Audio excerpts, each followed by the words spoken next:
And as you walk in behind him, it's like as you pass through these gossamer curtains, the scene immediately changes in front of you. Oh, good. And um, the dimensions of the room appear to be the same. Um, though the walls seem to be more veiled in shadow than they were before. It seems as though the torches aren't burning quite as bright as they used to be.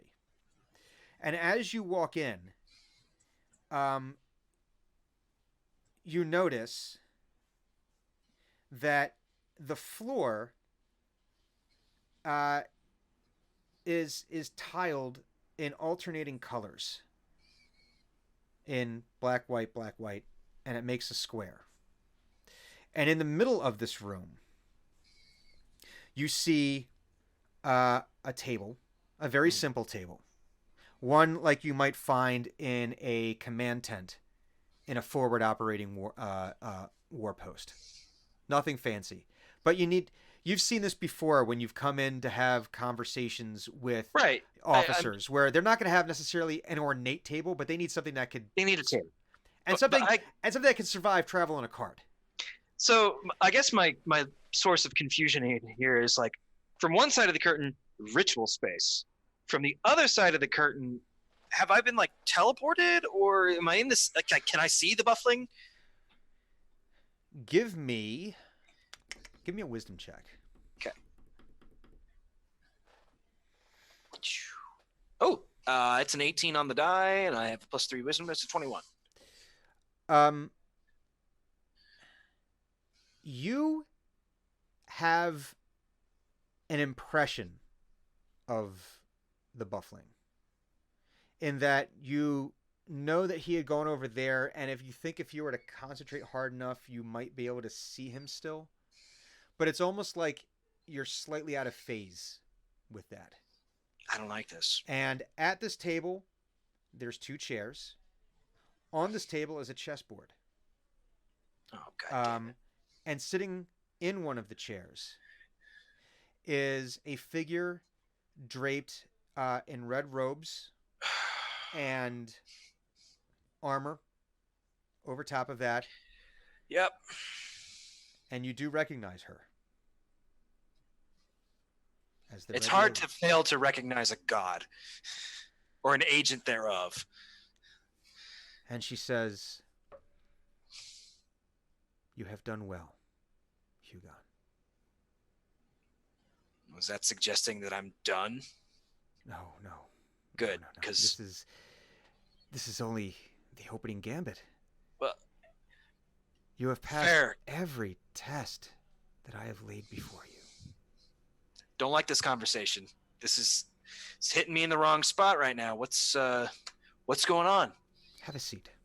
And she gestures, and the chair moves out a little bit and turns.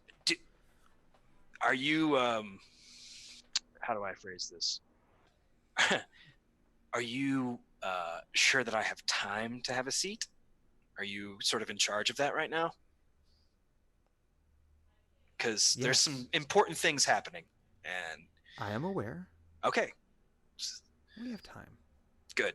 Then Hugon will begrudgingly sit. He's not super happy about being interrupted because he thinks he knows what's going on here. So he like folds his hands and goes, "So I take it you have some instruction or proselytizing or something you'd like to handle?" I'm sure you have questions. You're not wrong. Well, it's your move. Oh, Jesus. And he looks to see how the board's set up. Is it like set up in like is it set up in like how the Stone Giants would play? No, it's like the normal. Okay, so it's a normal board. Lance. I think in Faerun they call it lance board. It's the lance board, yeah. Lance board. He'll open with Oh, Jesus. Well, you don't have to worry about. Don't worry about the. We don't have to worry about the details. Huh? Oh, okay. People, but you can make your opening move. Yeah, he'll open with a pawn. And she looks at the board, and with a gesture, several of the pieces move on all sides, and she basically, and you can see, no, and you see that it's like going through all the permutations. Yeah, I know. I'm like, that's cheating. No, no, no, no, no, I no. don't get to do that. And she says, "Would you like to be able to do this? Would you like to see more of the hypotheticals?"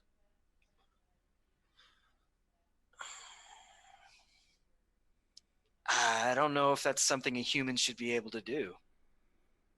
Consider that we are limited minds in comparison. Too true. Consider also that we have a tendency to be paralyzed by options. By seeing all permutations of a single move, I might not be able to make the move. What if I could offer you to be something more? Okay.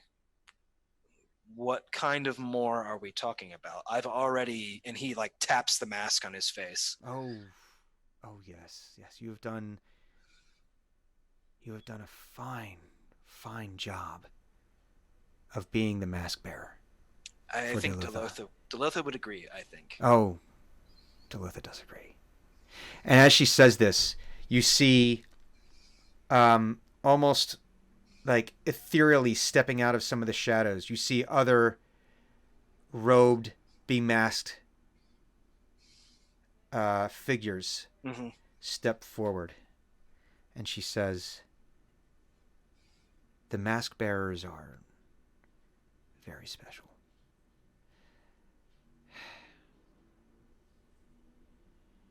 And I think it's time that you truly became one, but it has to be a freely given decision. One cannot be forced into this because with it comes great responsibility, especially they who carry the mask of Delotha." Well, and as you're like barely thinking about the next move, you see the piece move, and there's like more of this like permutations that are coming up. And the thing that gets you is at no point has she been wrong. No, it's true. With the moves. You're like, I could.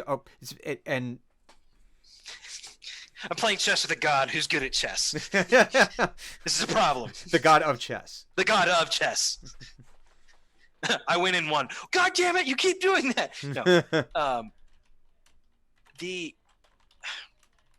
I wouldn't be wearing the mask still if I didn't want it. It's never been something I didn't want. I met the most adorably stupid giant Ken the other day. If some people think that this is not a co-equal relationship, it is not. Well, I mean, you get the idea. He's not here because he's in control. He's here because we agree that he is here, that I've allowed him to be here. You can't make a vessel. The vessel has to agree. There is truth in this. No, you're discussing something else. You're discussing some form of what? Merging? Some form of ascension? I don't think we're quite there yet. But you're on a good path. And I think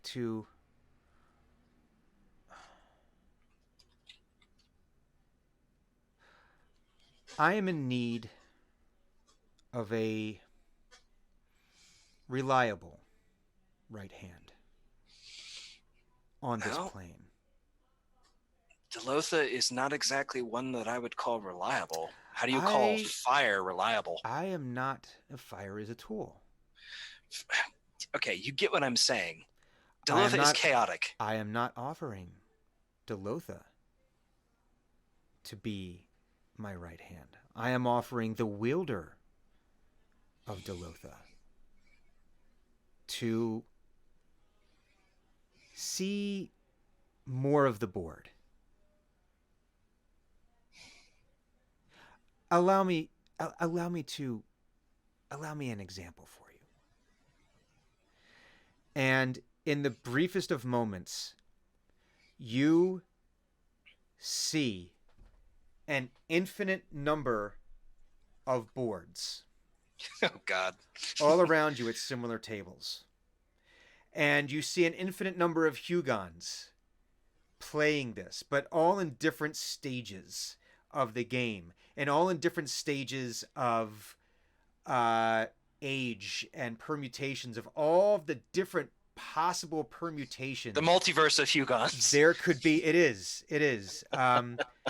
very much there's an episode of Star Trek The Next Generation I where know what you're Worf talking goes about. Yep. through the thing and they start seeing Mhm. all the enterprises, and it's more and more and more and more, and I actually need you to make a wisdom saving throw. That's what I was waiting for. Oh, okay, that's not bad. 15. 15.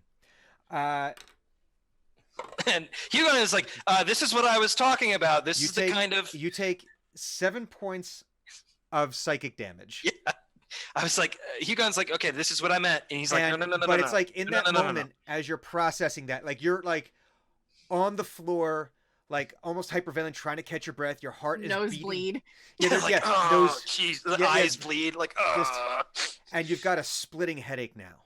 And she says, I'm sorry to have inflicted that on you. I told you that was going to happen.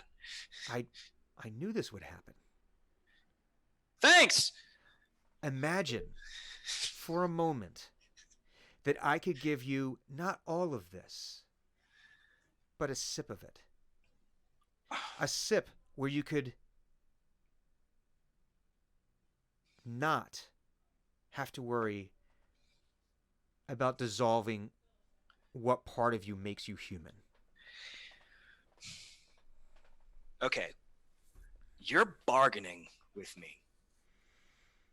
I'm merely making an offer. Which is a bargain. So, here is the thing.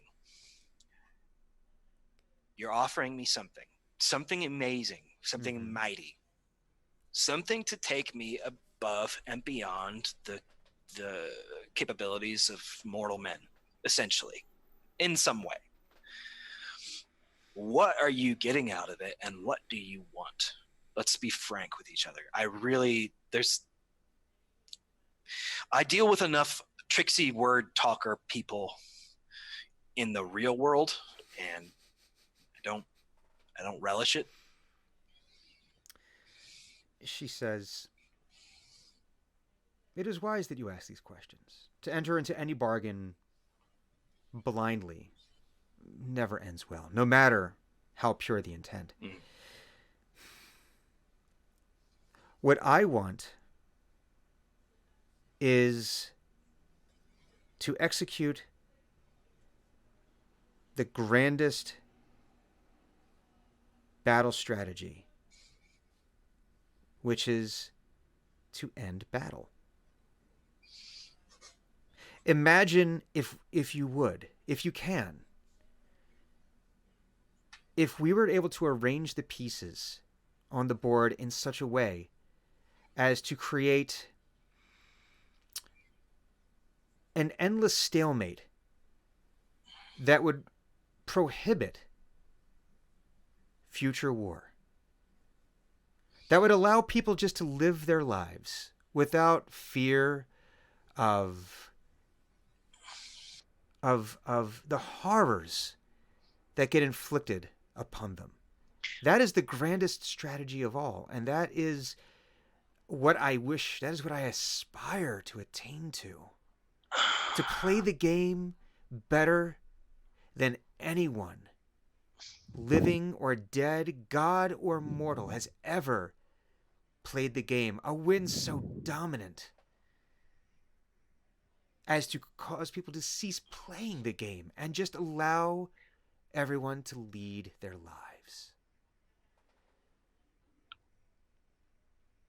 I don't have the mental capacity to counter that argument because you're looking at it from too many orders of magnitude above me. But I will tell you, from a much closer to the ground perspective, that what you are suggesting to me as a mortal is suggestive, not necessarily as a stalemate which invites a cessation of the game. It's a stalemate which invites the constant pursuit of victory, particularly for human beings. I mean, you know it better than anyone. We're creatures of conflict. We grow too rapidly. We expand aggressively. We have a pretty frustrating tendency to wage war for any and no reason. Competition for resources, competition for anything. And that's just one small race. Dwarves, elves, gnomes, halflings, orcs, the undead, all manner of these things. They don't look at the picture the same way as you. You see stalemate and say victory. They see stalemate and say, I can do better. I can win. But that is part of Or the I strategy. can make the enemy lose. But that is all part of the strategy. I understand it's difficult. It's Fair. difficult to understand. I understand. But that is what you asked, what I get out of it. What I am looking for is an agent. Someone who has the ability to enact my will when I require them to. The rest of not a constant life of servitude. That is not what I seek, but merely the power that when the time comes, this agent would be able to enact my will and keep the pieces moving in the way that I need them to move. And what are the other gods going to think of this?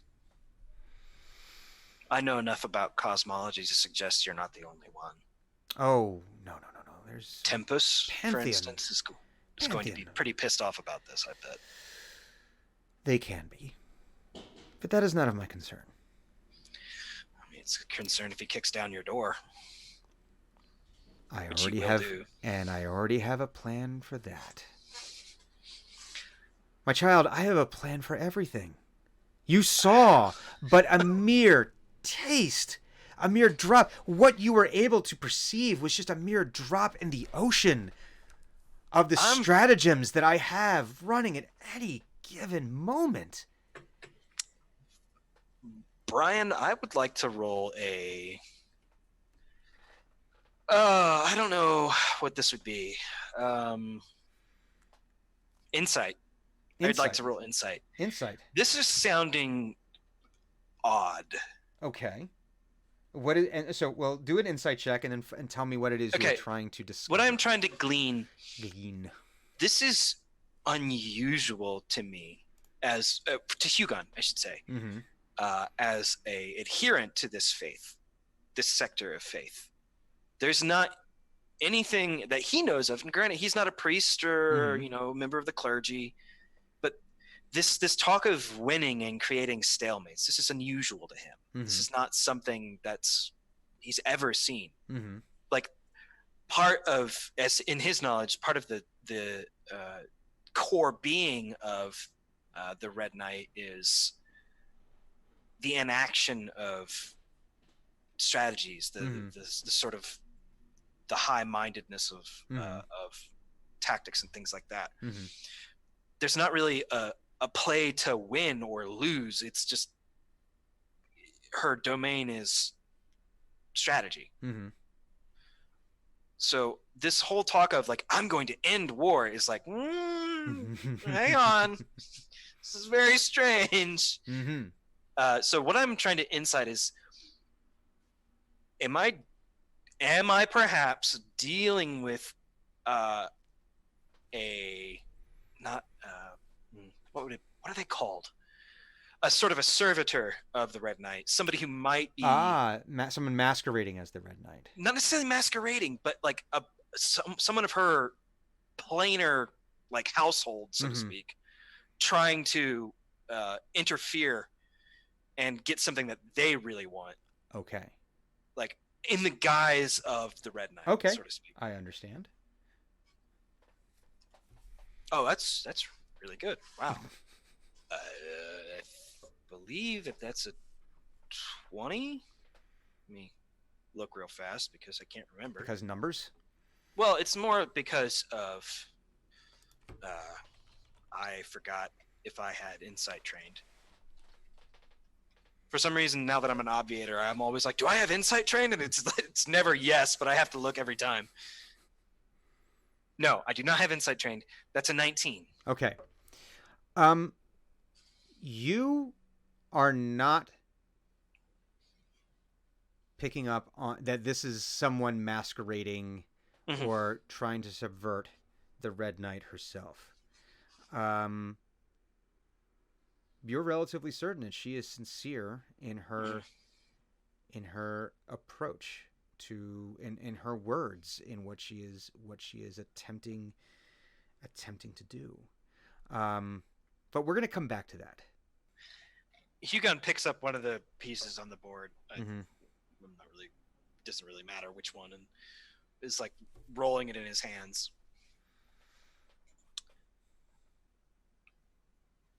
I'm not going to say no, but I need to think about this.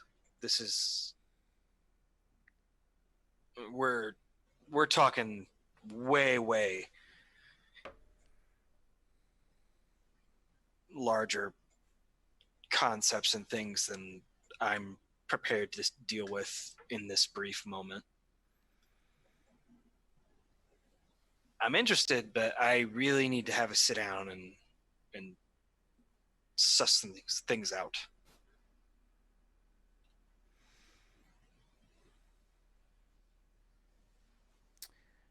And she says,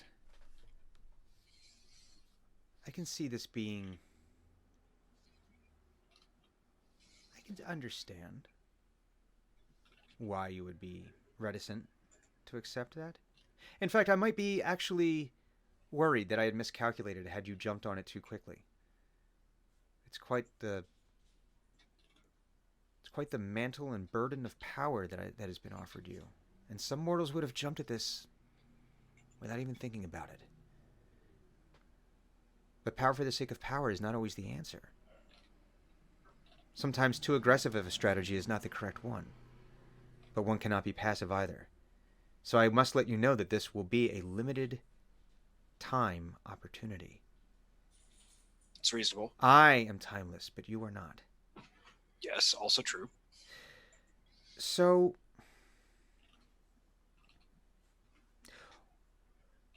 what if I gave you. What if it was a trial? What if you could try the power? Try what I'm offering you so you could understand. Because unless you've having the ability to understand, it can be difficult for you to reach an informed decision. If you have never held a sword, how can you choose which sword is the appropriate one? To use an analogy.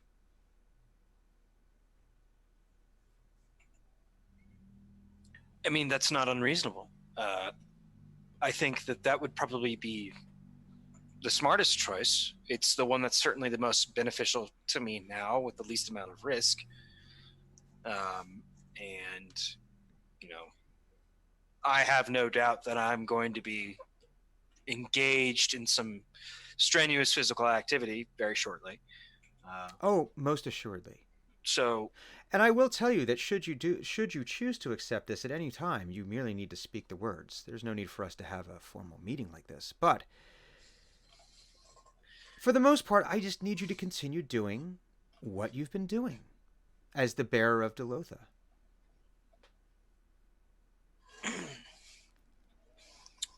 uh, Allow me to sweeten the pot. okay. Or rather, Tell me what you're thinking. let me show you. I think would be better. Allow me. And she waves her hand over the board, and the board transforms into a sandboard. And you recognize the sandboard from before, where you had your meeting with her before you were the receiver of Delutha. And on this, she waves her hand and she says, I know you pretend to not care about the people around you. I see into your heart. And I want to take another look there. perhaps it is not I who needs to take another look there. Maybe. And I understand the gambit. If you have no one close to you, it is impossible for them to be used against you. Because people can be weaponized as much as any steel. But I do know you're concerned about the outcomes for other people. If you don't care about their well-being necessarily on the day-to-day, but you do care about their general... Otherwise, why would you do what you do? So allow me this. I will tell you that there are two potential fates that exist for people you know. And it is up to you to decide how you will... And the fate is not anything that I have put into motion. I will say this right now. It is nothing that I have put into motion, for there are other forces at work, as you know. The game is more than just me and the other... All right. Let's... And she waves her hand over the board again. And the sand piles up into figurines, it looks like. Mm-hmm. But one is of Lord Alyssa. Okay. And one is of Tadel Swift. Damn it. And she says, I will merely say, because the future is always in motion, that one may become a mask bearer, such as you. I pretty much knew that was going to happen. And the other may get drafted into a war. But not a war. But not a war of this plane.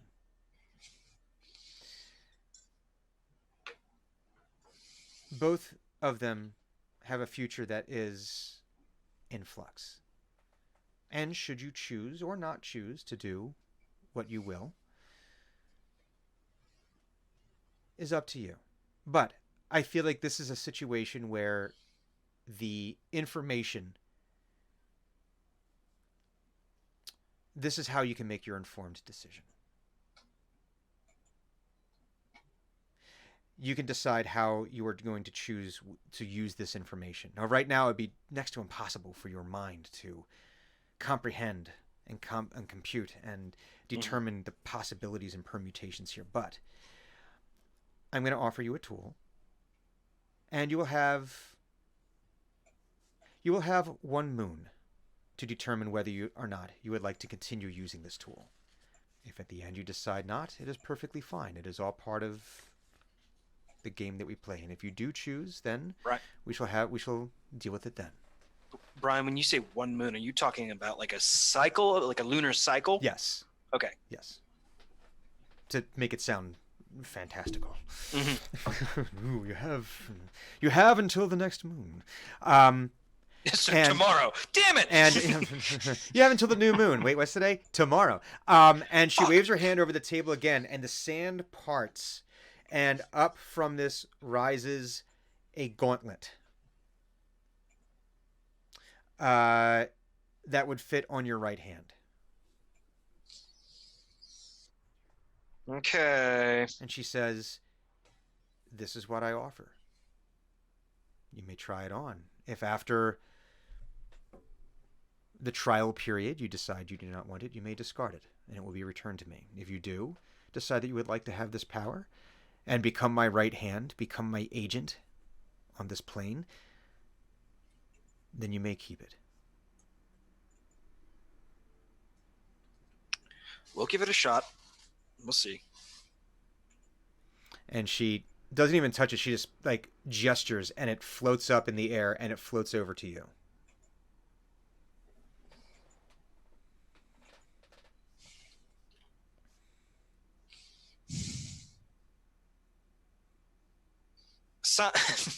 He sighs like, oh, this is a bad idea, and puts his right hand into it and says, "Here we go." And in that moment that you put the glove on, you die. When you No, say glove, well, I mean, shit has happened. And you're Worse dead. shit has happened. Gauntlet. When you say gauntlet, are we talking like Armor. like a leather gauntlet or like So an this iron? this is it's very very heavy leather, much like a welding glove, but without it having the bulk that would prevent you from properly using a weapon. And somehow, metal plating is attached all over the outside of this, so that it acts as an armored gauntlet. Okay. But as you put it on, it has a warmth. It has an inner warmth to it. And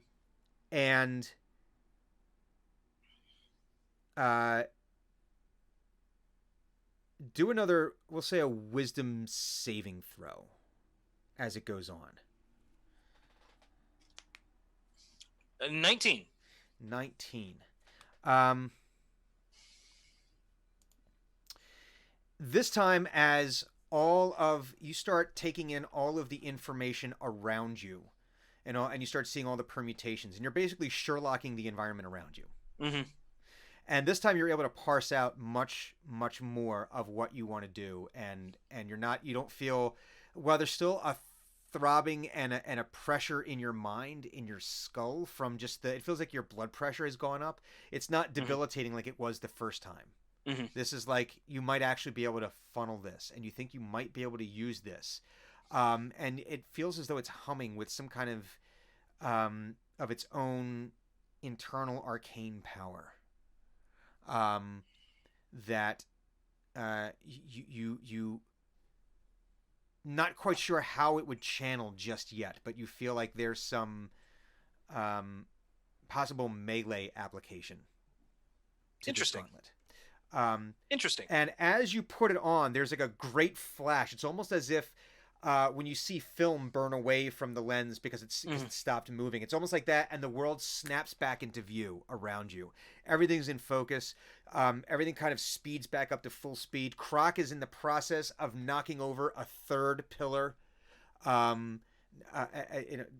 He's already gotten two, and as they've fallen, he's doing work. He's doing the work, and he's like, "Why are you just standing there?" God stuff. Okay, I don't want to get into it. Right, let's move on, and then we're gonna fast forward now to back down into the main chamber. Oh, are we not? I had an altar to blow up.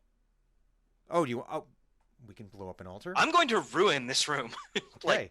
Well, before you can see now that there is, in fact, an altar. Okay. Candles, various trinkets, things hanging around it. Okay. Personal space there, made of stone, as would be appropriate. And there any like books or pamphlets or tracts? Have you heard about our cult lately? Yeah. I have some tracts to pass out. There's some little comic books there about how there's this role-playing game that'll lead you to witchcraft. Yes, all of these things. Chick tracts. Words.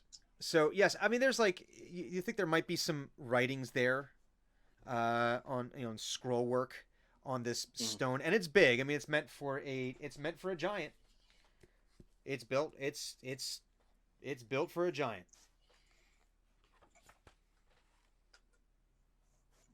I proceed to wreck the living hell right out of it with whatever weapon that I pull out of my gauntlet. You feel the need to punch it. Punch it? You feel with that gauntlet. You feel like with this, you really just maybe you just want to give it a good old. Sure, let's give it a good old womp. Let's do a good old. Give me an attack roll on that. Let's do a womp. A womp. 18. 18. So you pretty sure it's 18. punch. 18. Falcon punch. No, sorry. Um, um, so you're able to punch it, and you would think that punching stone would hurt, even wearing armor, but you feel it crack under under your fist, and you see these red lines, red and orange lines, spread in spiderweb out within this altar, and then it starts to hum and vibrate. Okay. Um, you get the impression you shouldn't stick around for this thing. You guys like that was fun. Let's go.